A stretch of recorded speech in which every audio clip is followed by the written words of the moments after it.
Thank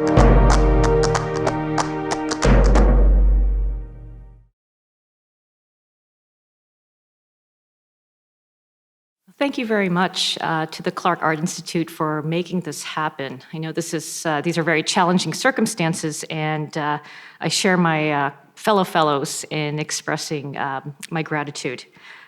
So what I'm presenting today is part of a larger book project that looks at the idea of the geometries of Afro-Asia. So by this, I don't mean necessarily the geometry of race or conquest, which has already been well documented by scholars much more gifted than myself. I'm interested in thinking about particular geometric functions and how they might allow us to complicate what it is that we consider art history, or how is it that art history might matter more broadly to other disciplines. Made in 1993 by Byron, Kim, and Glenn Ligon, black and white sits uneasily in histories of art as both an icon and as a relic of an age that Ligon has dubbed high multiculturalism. A moment where identitarian critique established a new index of visibility in exchange for US artists of color, high multiculturalism often determined in advance the interpretation of work.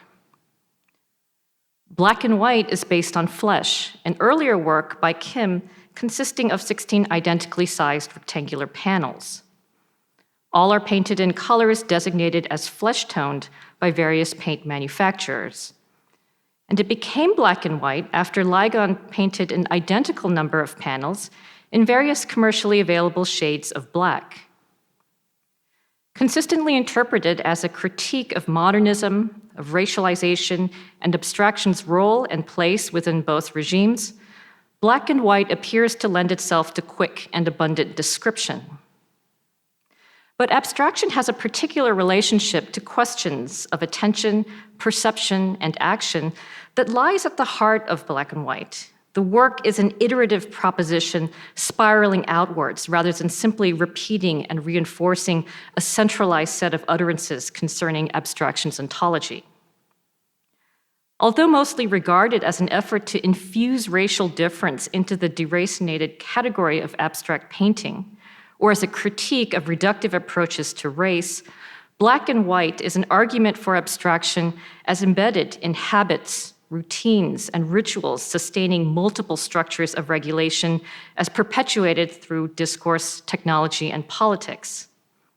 It brings together artistic form with legal, digital, and industrial forms so as to become an imbricated space of historical, but also future speculation.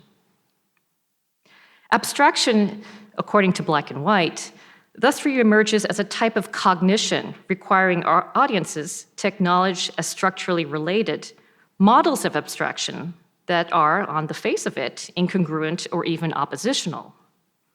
5 models are especially pertinent.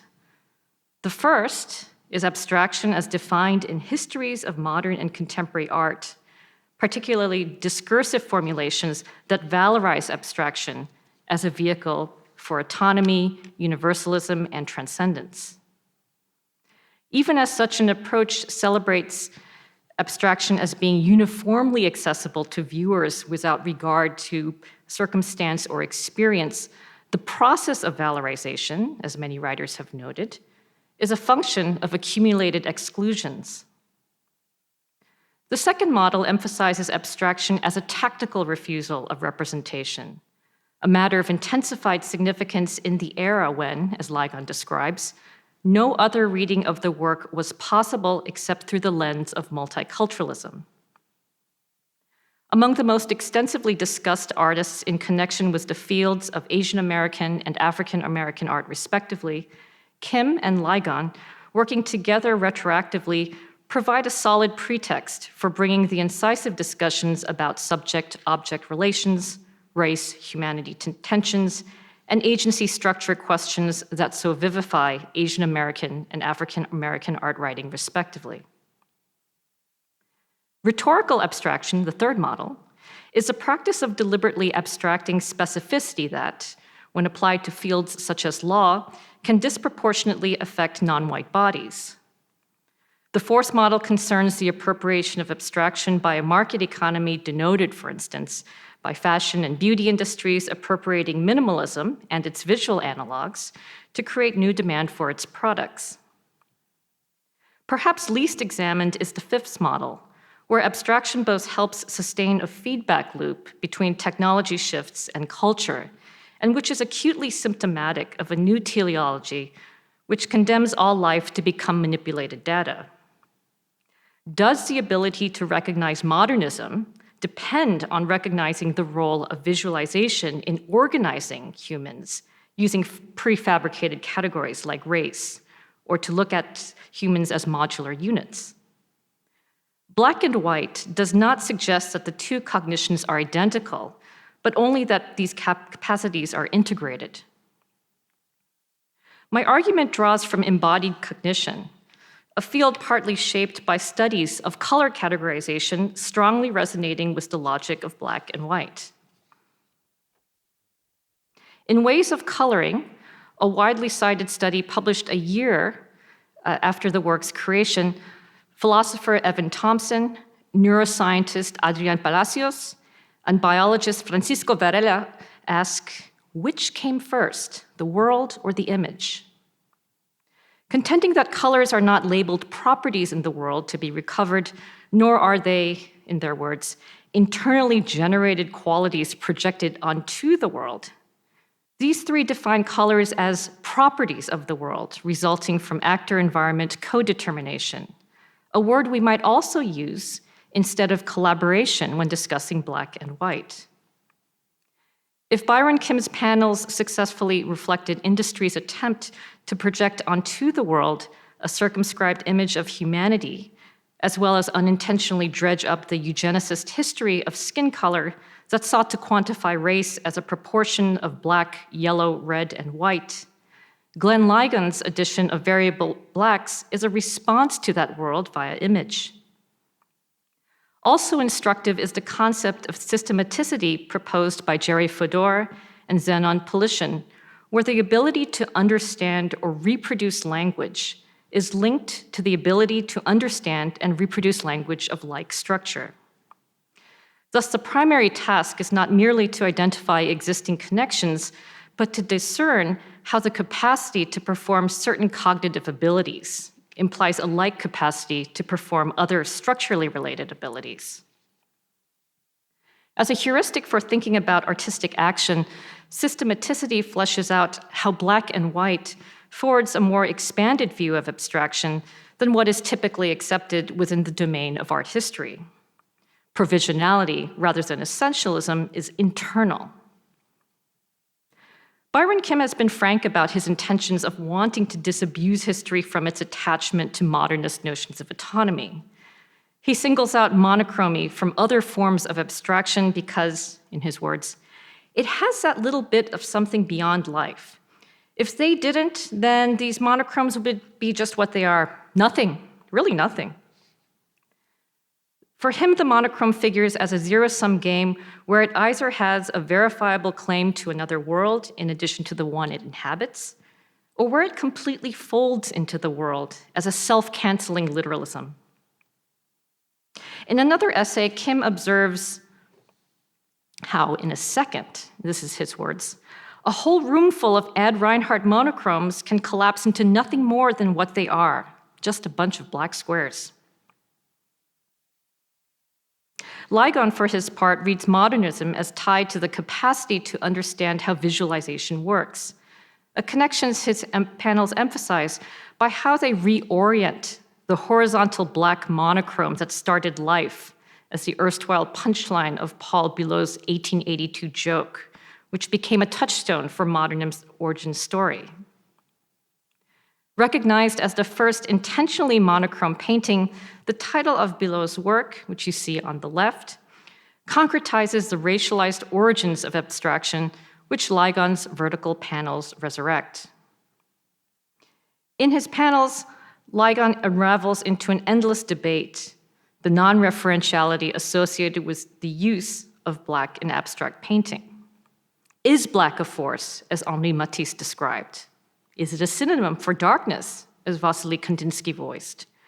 Or is it fated to be both source and end, as the 18th century mathematician Louis Bertrand Castel described when he asked how everything comes from black and then loses itself in white? But doesn't white still need to be brought up from hiding, asks Kim. He asks this question in the wake of his reading of Brent Berlin's and Paul Kay's theory of basic color terms, which upon its initial publication in 1969 held that the separation between black and white is the initial assumption from which all subsequent color terms proceed. This is how we might process the striking resemblance of Kim's panels to Table of Hair and Skin Colors, the mapping of flesh tones devised by the French surgeon Paul Broca and first published in 1865.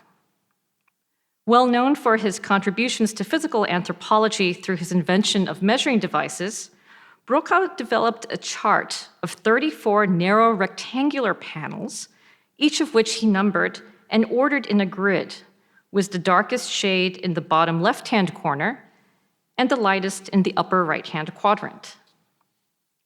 Appearing in a British travel guide instructing readers to record the skin colors of peoples in his words, uncivilized lands, the chart was developed without a full explanation of how the colors had been chosen in the first place. What hindered further development of this chart was the ambiguity of what precisely qualified as yellow and red skin tones, in part because of how white and black existed as self-evident categories. Kim's half of black and white exploits the ambiguity with flesh tones so variously composed of pink, brown, yellow, cream, and ochre that in turn disclose nothing about the actual pigments blended to produce each hue. The resulting tones are colors that, to borrow Kim's words, are unnameable yet easily observable.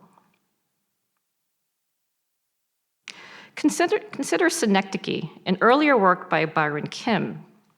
Begun in 1991, it initially consisted of 28 small rectangular monochromes, each painted to reflect what the artist observed of the skin colors of friends, relatives, and acquaintances.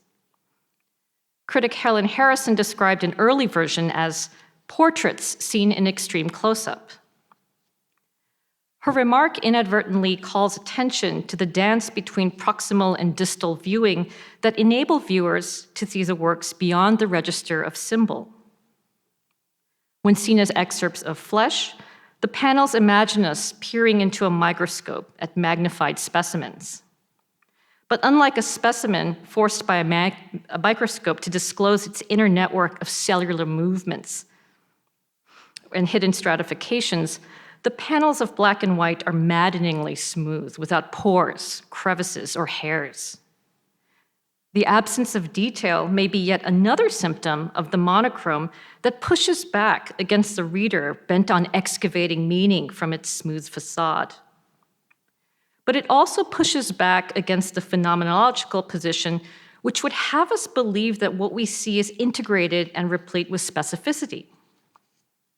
More accurate, I think, would be to describe each panel as itself a close-up along the lines described by Gilles Deleuze, which Marianne Doan cites in her meditation on cinematic close-ups. In her words, the close-up that does not tear away its object from a set of which it would form part, of which it would be a part, but on the contrary, it abstracts it from all spatiotemporal coordinates.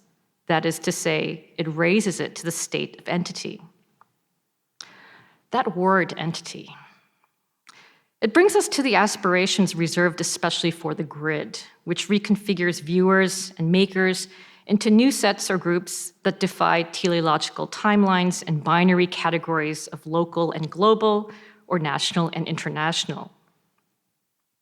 In her discussion of Synecdoche, as it was displayed at the 1993 Whitney Biennial, Suzette Min argues that the objective was not to create, in her words, a simulacra of pluralistic inclusiveness, but instead to reform the contours of community and painting. Kim builds provisionality into the work by allowing its display with a variable number of panels, ranging anywhere from 15 to over 280. The gridded panels suggest abstraction as a form of commons building where it belongs to everyone and no one.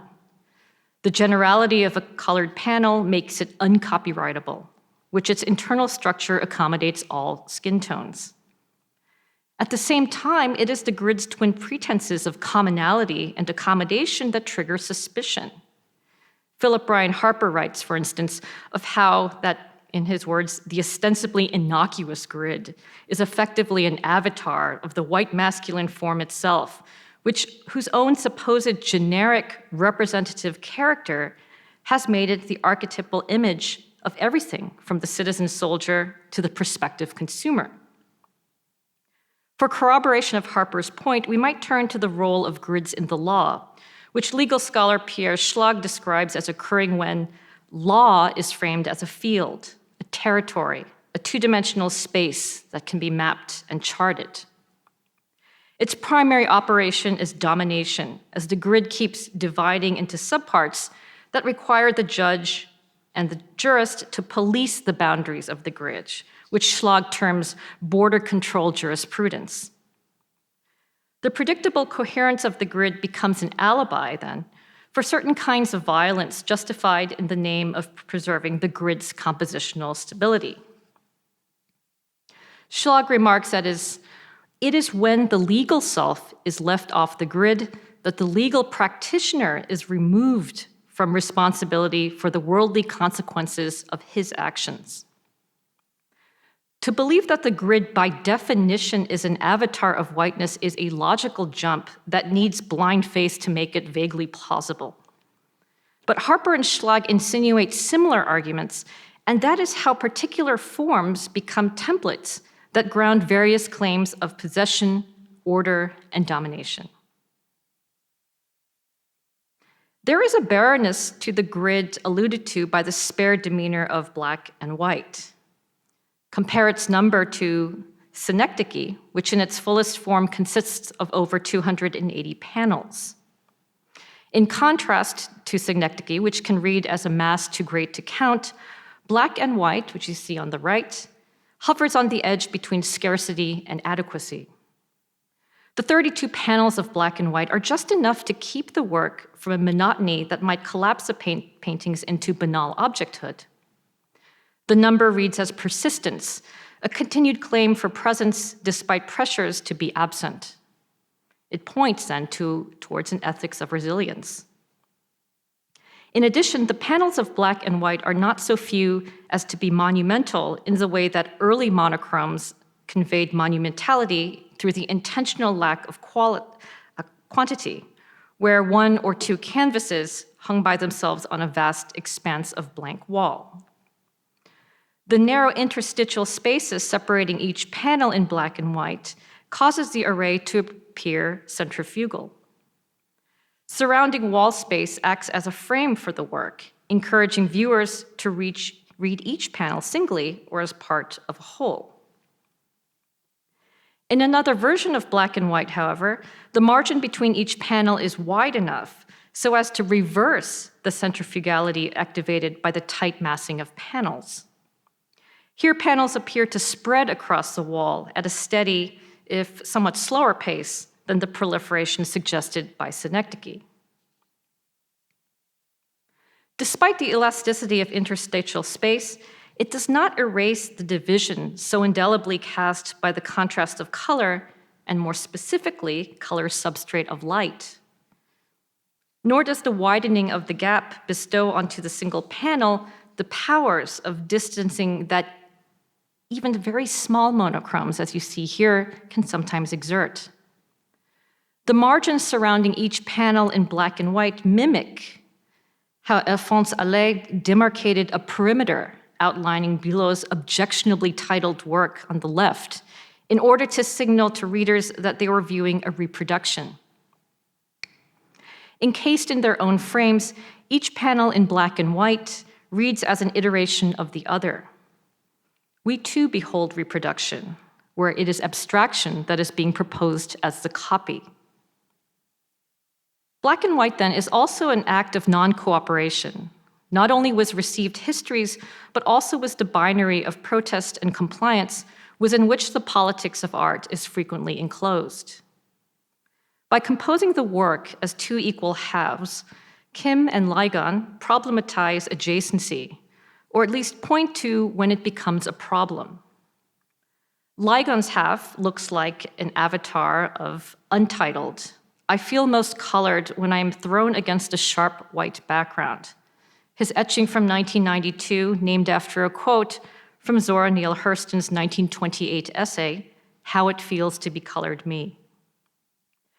The black half reads very strongly against the white wall, which you see on the left, to the point where it upsets black and white's dual presumptions of symmetry and balance. The various blacks weight the work towards a reading of deviation. And by this, I mean not only how the left section differs from the right, or how imagined flesh tones diverge from one another, but by how both halves read as aberrant against the white wall.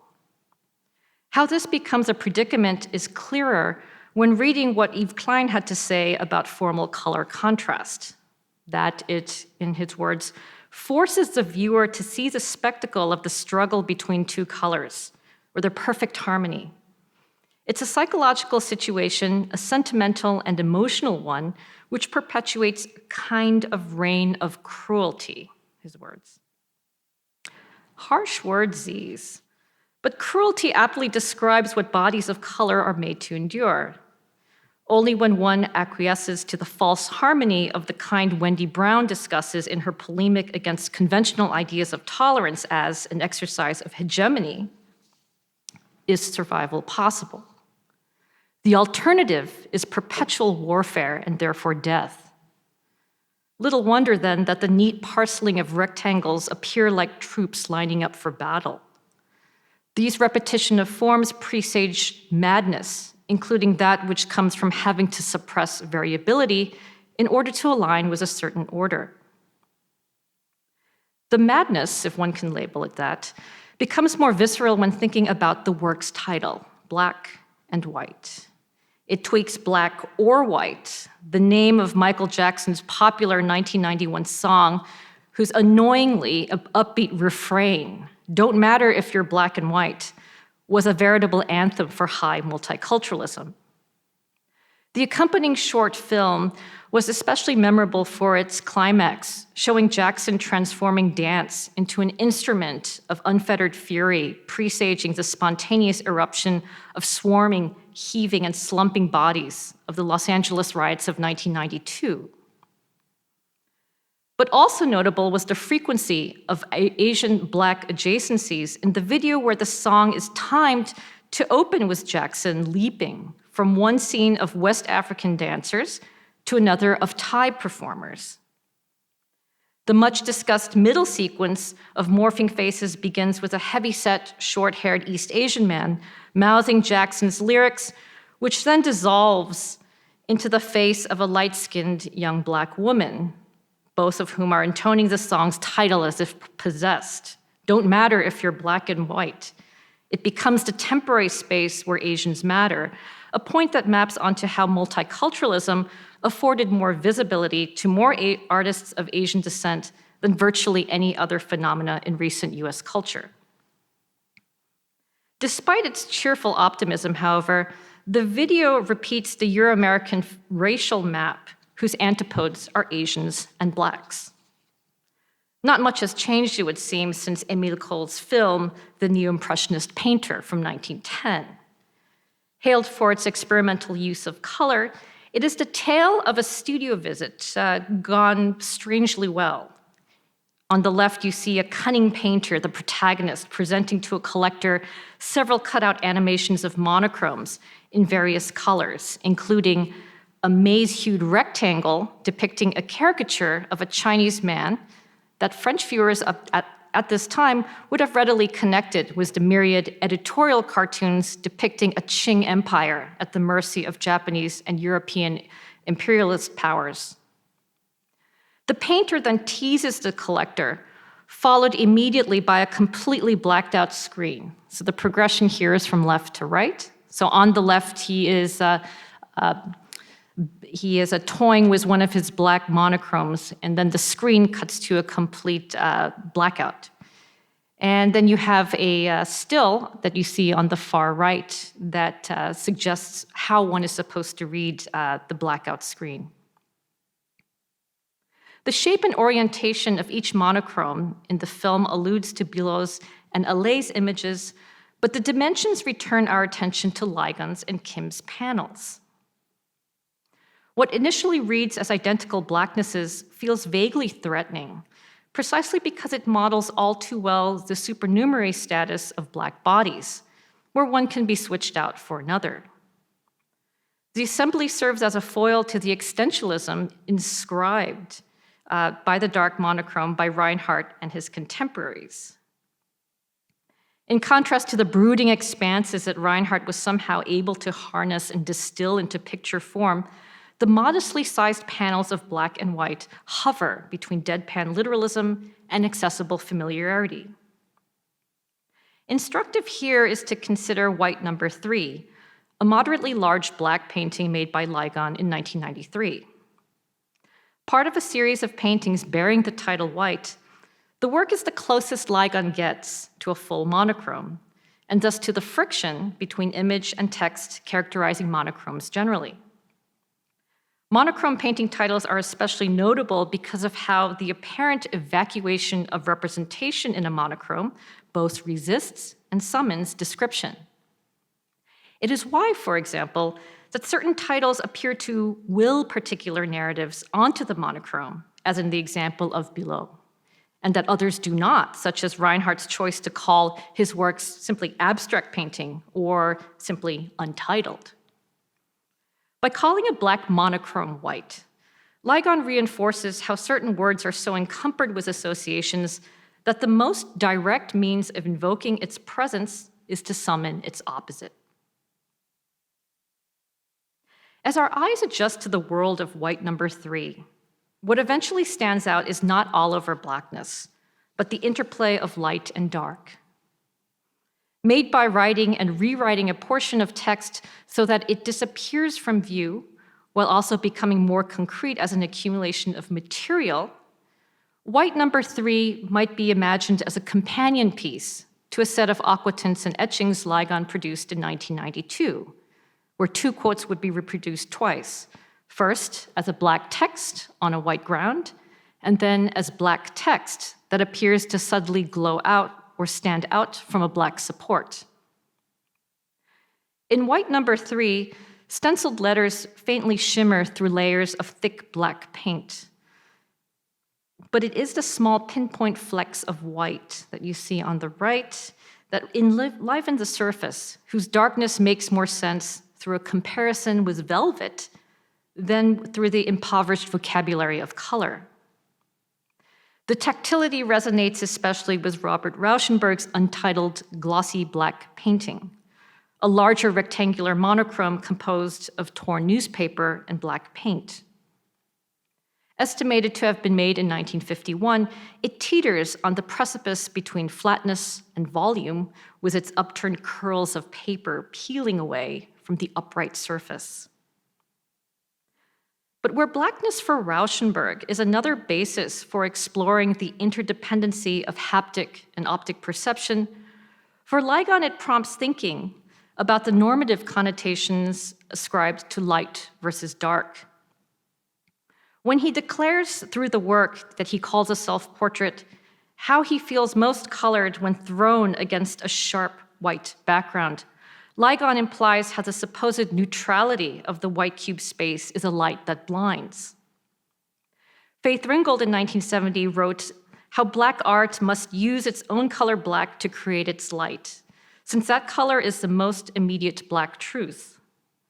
Generally, black art must not depend upon light or light constructs in order to express its blackness, either in principle or fact.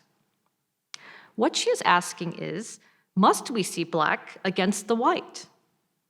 Ringgold argues against value judgments that bind themselves even more strongly to light and dark than to black and white, a point Byron Kim seems to make when he recounts being struck how Berlin and Kee, the authors of that color study from 1969, eventually replaced the words black and white with light and dark. The uneven layers of white number 3, especially in the top half, where a faded black bleeds into an absorbing obsidian expanse, asks what blacknesses emerge under cover of darkness, when there is no more light to establish the sighting of contrast as the point of initial encounter. White number 3 replaces the light-dark continuum of value with dissolution and absorption, with some parts appearing to evaporate because of the accumulation of pigment, labor, and material occurring elsewhere. Ligon further mobilizes scale by choosing dimensions that are sufficiently ample to contend with display spaces determined by the proportions of an institution, but that are not so large as to invoke comparison to history painting, to murals, or the more panoramic examples of abstract expressionism. The best analogy would be that of a window. Yet we cannot look out or into the painting, which serves as a kind of revenge for the once inert support.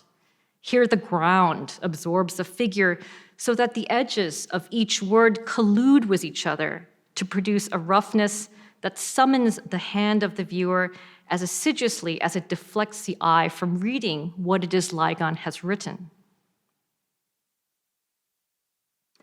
Much of what Black and White anticipated in 1993 has come to pass in the years since it and its formal analogues helped construct the iconography of US multiculturalism. It denotes how various operations, including the monochrome, are combined and manipulated to constantly form new sets in a manner akin to what Fodor calls productivity. It is something Kim and Ligon viscerally understand, working as they do in a world where authorship becomes a matter of reshuffling the database of references that multiply at top speeds and are facilitated by expanding availability of the internet that was coterminous with Black and White's creation. Yet even before 1993, the hand of the artist had already been supplanted by the ability to identify, collate, and select among accessed references. Black and White is painted by hand. And while some of Ligon's panels show signs of yielding to the non-human forces of temperature, gravity, and chemistry, most of the panels appear to suggest technique as predicated on the displacement of human touch in favor of a machine-made look. We might cross-reference this with Ligon's citation of Warhol's well-known but impishly cryptic quote, "I want to be a machine," which reads as a call to attend to the body as a predicament. Semi-mechanical expansion, Ligon tells Kim, is in the service of depicting the body in crisis. Unlike Warhol's works, there are no car crashes, no food poisonings, not even a suicide in Black and White. But the body is trapped in a crisis all the same, one whose precedents include Broca's color chart and its assumption of skin color as being always flat and uniform, with the only variation being degrees of oiliness. The crisis also includes how technological advancement sometimes casts human fallibility as a flaw in need of a solution. The effacement of painterly touch that in earlier decades might exemplify to some viewers the qualities associated with rigor now reads as control, along the lines suggested by anthropologist Marilyn Strathern, who discusses people as social agents when they are able to be in control of themselves, of property, and of others. In 1995, Nicholas Negroponte predicted that social relations, media, and commerce would inexorably move from the realm of atoms to bits. Human affairs would accordingly be decoupled from the material world in furthering the values of a science that endorses the atomization of wholes in the name of analysis. Where earlier generations were shaped by their demand for rights and recognition, the multiculturalist 90s dealt in imposing onto unwilling or indifferent others the duty of recognizing those whose numbers were not only less, but who are treated as lesser and less than. Large-scale data collection may not be the extinction event of the individual or of the related ideal of personal autonomy, but it puts new pressure and thus infuses new urgency into Kim and Ligon's project. With each panel approximating the dimensions of standard letter-size paper, Black and White feels positively indulgent in devoting so much physical space to an actual human being. Yet the gridding reflects how bodies became subsumed into demographic organization and digitization, so that the absurdity of whiteness reflected by how the panels supposedly representing a general flesh tone indexed by white bodies are far from white. An earlier work, Kim based on his own body parts, Self-Portrait Extremity, shows his own yellow skin to be both lighter and darker than the presumptive flesh tones of Black and White. This may also explain why the formerly similar Synecdoche struck some viewers as pessimistic. The price of making the modernist grid carnal, in Ad Wagner's terms, is to sap all life from skin itself in all its diversity. Granted, the plurality of Black rectangles signals a rejection of the idea that entire people could be represented by a single entity. But the form and massing of the rectangular panels mirrored another form of representation to which all groups were subject, namely, a dystopian integration brought about through the transition from analog to digital operation that so marked the 1990s. Cornelia Visman writes how temporal transitions are expressed through chains of substitution, activated by what she calls the replacement of media and things along axes of analogy and displacement, succession and kinship. I think here of the proximity of the grid to the idea of a net, whose definition as both a type of mesh and the act of profit more than validates its use as an abbreviation for the internet. Black and White absorbs both tropes, which enable us to think about abstraction as a set of material effects that unfold on multiple scales of operation. The work absorbs such transitions so that a given form may still retain its previous functions. Its gridded configuration, for example, both retains its connections to art historical treatments of the grid, while also invoking how the grid doubles as a net, where abstraction qua painting merges with other models. Viewers behold the work on a wall in a rectilinear space belonging to an even larger square or rectangular plan. Black and White is even more commonly perused online, where the sharpness of its configuration is enabled by a multitude of pixels forming yet another grid. The work emerges as a node connecting various domains of discursive, temporal, and rhetorical operation, rather than as an overt illustration of biographical, social, or political context, or as part of a closed set defined by preset rules, such as abstraction having to be non-figurative or necessarily being part of an avant-garde.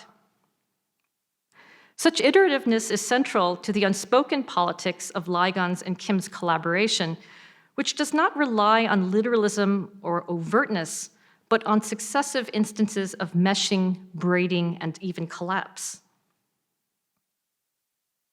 Since its initial display, Black and White has been so wedded to perceptions of community that one critic went so far as to write that a viewer had to be arrived from Mars to not know that the moral of this work concerns how self-sufficient and self-contained individual components also belong to a much larger community. The moral she speaks of goes beyond the simultaneity of the individual and the group, however, to include an ethics of subsumption, in which the remit of personal intention is diminishing rapidly. John Cheney Lippold inadvertently provides a new wall-labeled text for Black and White when he writes, "You, as an individual, might not want to be profiled and manipulated without your knowledge, but your fate is tied to the rest of the population, whose individual lives become the patterns by which you are recognized." Or maybe this is overstating the case a little bit. For the panels on display would bristle, I think, if they were relegated to the idea of a population. There are only 16 on either half, too many for a quartet, but just right for a team, or maybe even a crowd. When seen from a distance, the panels assume the loss of fragments, or the look of fragments aggregating into some larger image, whose shape remains unknown. Echoing how Synecdoche reads as a collection of pixels rather than as cryptoportraits, beholding black and white means decelerating the speed with which we might ordinarily deem something plausible as a representation.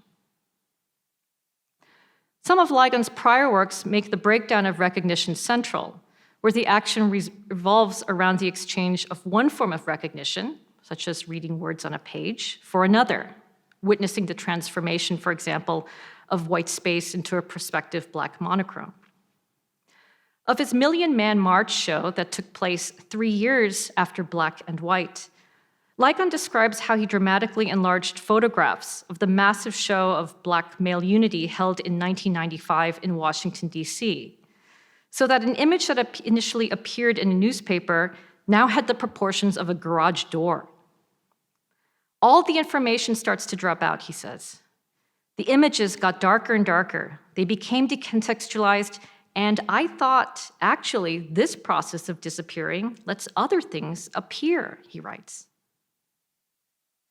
Contrary to digitization that seeks to minimize loss of resolution, Ligon intentionally seeks its loss to recuperate textures and images suppressed by the continuous photographed image. His words imply a different view for black and white. So here as a form of seeing dependent on toggling between different resolution levels. Indeed, the work emerged in unintentional lockstep with cognition studies that sought to measure how and when a human eye could recognize a quantized image. The work enacts a reverse quantization in that equally sized rectangles are added to create an image, as opposed to quantization that breaks images down into square or block components, such as you see in the upper half. A quantized image of a face requires 16 blocks per image width in order to be recognized, which is exactly twice as many units as runs horizontally in black and white, and whose constituent parts each have a surface area just larger than that of an average human adult face. Research like this has been used to both conceal and disclose identities, the latter especially related to facial recognition software used in surveillance. When selves become data is when power asymmetries are reproduced and reconfigured, a process coloring what Carrie Wolf identifies as liberal humanism's penchant for that kind of pluralism in which the sphere of attention and consideration is broadened and extended to previously marginalized groups, but without in the least throwing into radical question the very schema of the human. Putting an even finer point on the problem of the human, as seen through black and white, are legal constructions of form that accept black subjects only to the degree that they are legible according to the grid of distinctions on which legal authority partly rests. Thomas Ross defines black abstraction as the rhetorical depiction of the black person in an abstract context, outside of any real or rich social context, and white innocence as the insistence of the absence of responsibility of the contemporary white person. Ross's definition is a fundamentally humanist one, with black abstraction serving as a trope through which to think about the dehumanization of blacks at the hands of white jurists. But his distinction is worth bringing up to remind ourselves of when accountability is missing, when, for instance, invocations of diversity make no distinction between type and difference. The appellation of flesh without further qualification presumes the existence of an agreement as to what it looks like, which is why ready-made paints, such as you see here, all of which are conveniently available on Amazon, may appear to some, as they did to artist Anoka Faruqi, as the ultimate culturally constructed social fact. In black and white, Each application of paint laid onto the flat panel surface affirms coincidence between models of citizenship and consumerism in a manner that reflected all too succinctly the retail appropriation of abstraction that reached something of fever pitch in the mid-1990s. If the grid struck some audiences as being highly potent in its perpetual readiness to signify, as Philip Harper discusses, that potency would be converted into real cash as companies plundered the archives of minimalism and minimal-looking visual materials to expand a new market for luxury and aspirational goods, from Jill Sander power suits to Calvin Klein bedsheets. Chris Cohen may be right, then, to claim that we must think of aesthetic and commodity forms as anamorphic distortions of one another, where universalism and ubiquity are yoked together in a false but endurable equivalence. Byron Kim's gridded panel paintings have been dismissively labeled as paint chips, or less pejoratively as a commercial showcase of paints. Both descriptions highlight how adroitly his works connect modernism's aspirations with its industrial origins, but also how abstraction is constantly tested by the structural forces of marketing, economic gain, and so-called optimization. For Synecdoche, or black and white, to be described as paint chips signals how interpretation complies with a world that processes abstract geometric shapes according to how closely it resembles forms familiar to industrial models.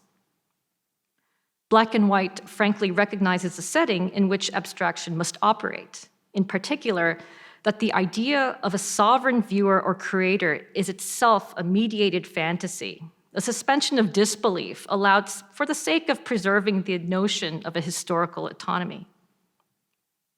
As Wiseman writes, a pre-existing relation between media and cultural techniques already determines the way things are to be handled, even before they submit to the subject's will. Black and white may be a collaboration of two friends coming together to produce a work that in turn stages other kinds of togethernesses. But its physical manifestation could hardly decouple the idea of a reworked citizenship via constructions of diversity and inclusion from what Cohen notes as the relentless progressivist logics of a commodity market, whose advantage lies in its ability to remake itself through ever-changing technological interfaces. In fact, black and white has already beaten us to the social media punch. At 10 by 8 inches, each panel models the ideal aspect ratio for Instagram images. I remain undecided as to whether black and white can be seen as a Latourian emblem of a flattened ontology, where art and artifact are truly interchangeable. But its superimposition of market goals on ideological and political ones made palindromic the notion of consumer as citizen, so that it was impossible to tell when the consumer ended and the citizen began. Put differently, the selection of color is not just about corporatist color blindness masquerading as diversity, but indicates rather how late capitalism defines freedom as consumer choice. The panels throughout black and white do not exactly resemble paint chips, but resemble them just enough to suggest that the viewer who beholds the monochrome is also a consumer navigating a sea of options so excessively plentiful as to be its own world of abstraction. Skin color is especially vulnerable to this regime, as denoted by large profit-seeking corporations monetizing the conceit of personal choice, from Estee Lauder through its popular cosmetics line Prescriptives, founded in 1979, to Apple releasing a new set of melanin emojis in 2015. Even the savvy marketing thinly disguised as moral posturing through such examples as Binney and Smith's 1992 launch of multicultural crayons that you see on the left, which renamed flesh as peach and introduced other skin tones, it only extends the abstraction regime by failing to explain how certain colors were designated flesh in the first place. That black and white matters more now, even when it did in 1993, is because of how it anticipated the extent to which identities are generated through how bodies are counted, grouped, and refigured as data points. We know of abstraction's complicity in this enterprise. After all, the credibility of data depends on how its units are monadic and indivisible. Yet against the white museum or gallery wall, the subtle gradations of different blacks appear to converge into a single black, even as Ligon's half extends the possibility of what visual physiology calls dark adaptation, where the human eye more easily discerns different levels of luminescence rather than differences in color.